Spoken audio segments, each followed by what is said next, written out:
Hello summoners, welcome back to another tier list update for the month of August, and this time I'm gonna keep it short, or at least try to keep it short, because we don't have that much to talk about. We had two new characters, one buff and one minor change in the list. So the two new characters are Silk and Kindred, as well as the buff of Mantis, and the character change in the list I believe is Kate Bishop. Rest, if you want to have a look, here it is. I will say this, some people get confused. These are not ranked. This does not mean Cosmic Ghost Rider is better than Hulkling. If they're in the same tier, then there is no ranking in the order in one particular tier. I hope that makes sense. And yeah, that is gonna be it. If you want to learn what these emoji means, here is a table for that. If you want to know what synergies we're talking about, here is a column for that. And this is something I gave up on a long time ago. Basically, rank 5 stars going up against Realm of Legends Winter Soldier and the time and number of hits they took. But coming back to the list, let's talk about Silk, because she was a favorite thing in this month, like the favorite addition, like definitely better than Kindred and also better than Mantis buff in my opinion. Although Mantis is a very solid character, but she already was quite decent. But I'm getting off track. Silk, she's fun to play, she's unique, especially if you're using a relic. She's the only character in the game, as far as I know, who benefits from having a relic in play style. And what that means is, like, of course having relics is going to benefit characters, especially like a Thor relic on Cosmic Ghost Rider. There are certain ones that help certain characters more. That is not what I mean when I say what I say about Silk. Silk's play style benefits from you having a relic. Doesn't matter which one, any relic, slap it there and you will experience, like, it will be much, she will be much better. The reason for that, let me talk about her playstyle a little bit.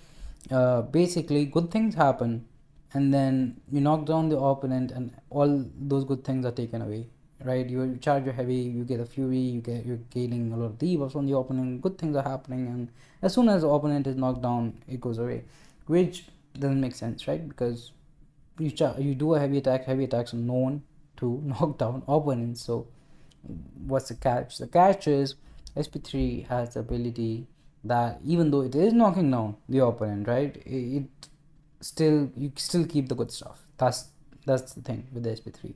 That's what you want to do the SP3, get the fury. And then here's where the relic comes in. You can charge a heavy, cancel the heavy into a relic, which will interrupt and therefore prevent you from knocking the opponent, because relics, they stun the opponent, they don't knock them down, and you keep the good stuff again.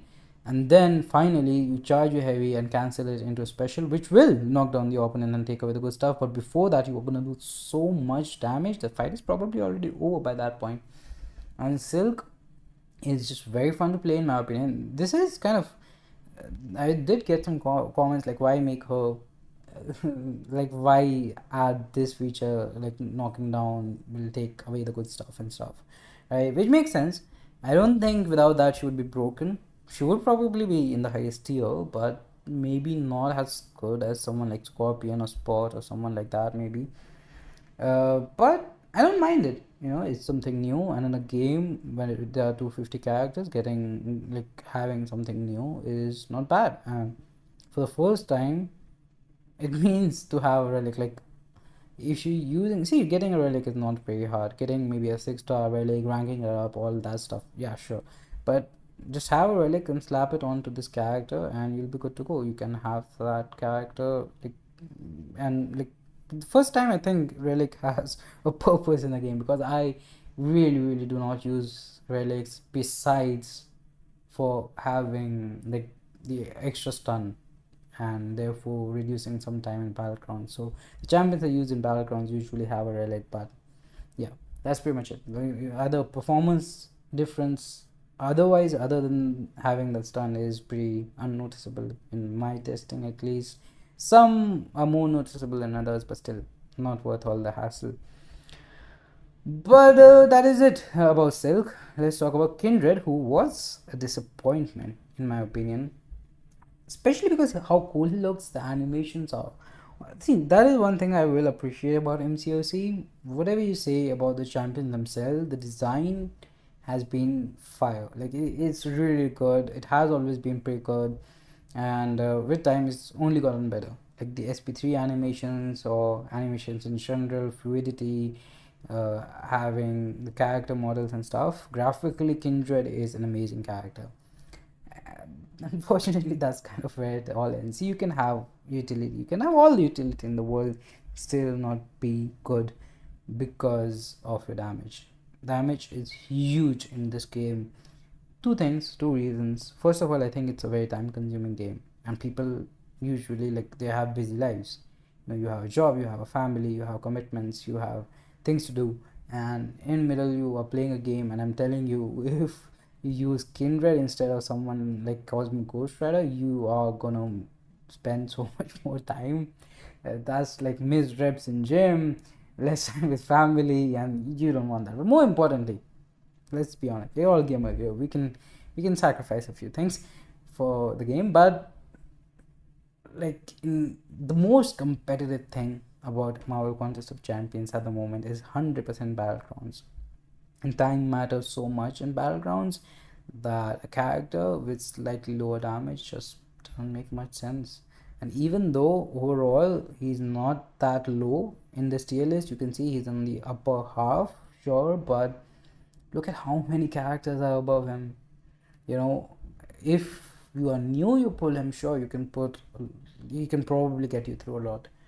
But for people who have been playing the game for years, if you already have a developed roster, like if someone like me pulls a Kindred, I'd be like, yeah, that's cool. Is he good on defense? Because that's all I'm gonna use him for, to be honest. Like, at this point, the reason I'm talking so much about him is because this is probably the last time I'm talking about him, unless he get a buff, which also kind of pisses me off when new characters get a buff. Like, it doesn't really piss me off, but there are just so many characters. Like, if let's say 6 months later Kindred gets a buff, or a year later, instead of someone like Doctor Strange, who desperately needed a character like Doctor Strange, who is so strong in the MCU, is terrible in Marvel Contest Champions. He used to be really good, 12.0, so long ago. I was a child back then, but that is irrelevant. But yeah, so a character who really deserves a buff should get that time. I was actually really happy like 2-3 years ago with the Mole Man buff thing was happening. I think it started with Mole Man and Kingpin, maybe, if I'm remembering things correctly, and then the 4 buffs a month and all of that. I think that was the best time in Marvel Contest of Champions. And the buff program overall, while it has produced some really good buffs, like OG Hulk, for example, Shuri buff was pretty notable, and she was kind of new. Mantis buff, I'm pretty happy with it, to be honest. But here's the thing: why not have that in on release? Why go for? Although Mantis, I think, was fine. Even, like, I think Kindred is a much bigger problem than Mantis ever was. But yeah, here's the thing: his damage, not great. There is a lot of damage over time, but if you are looking at how much damage those damage over time are doing, like those degens, like Agent Venom with synergies can do that kind of damage so much quicker, like probably like 40 seconds and 2 minutes. That's the difference we're talking about. It's pretty significant, right? So in a game with that kind of damage exists, using a character like Kindred, unless you don't have any other option, doesn't make much sense. And yeah, that is all I'm gonna talk about him. Next up, Mantis. She was, as I said, already pretty decent in my opinion. I had fun testing her, I had fun using her, and I want her as a 7-star, to be honest, even before the buff. But after the buff, ramp up is easier. The Fury on the SP2 has increased the potency, but not very significant amount, but still good. We'll take the extra damage. Main thing is the quicker ramp up makes the exact thing that is gonna happen to Kindred, in my opinion, after some months go by, because damage, well, not like, damage is, see, it's important. Battlegrounds is the most important thing. Of course, if like there is armor break immune and you go with Cull Obsidian, and sure, even though Cull has great damage, it won't work, but you get the point. I think everybody gets the point. So yeah, I think Mantis is going to be pretty good now. She's one of the top options. From being happy to pull her to hoping to pull her. That's the difference her buff made. And then we have Kate Bishop, who honestly is just very strong champion. Everybody know it at this point. She has a lot of utility with the cold snaps and stuff, and carrot drops is a great mechanic overall to have as a character. Does so much damage, just very fun to play as well. Kind of gets a little bit, it like takes a little bit getting used to with the perfect release and stuff, but definitely not as hard as someone like Absorbing Man or Tigra.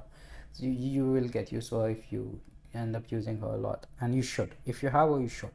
And that is pretty much gonna do it for this one. I'm not gonna waste anybody's time. If you have made it this far, congratulations. Leave a comment letting me know that you have made it this far, because I appreciate you.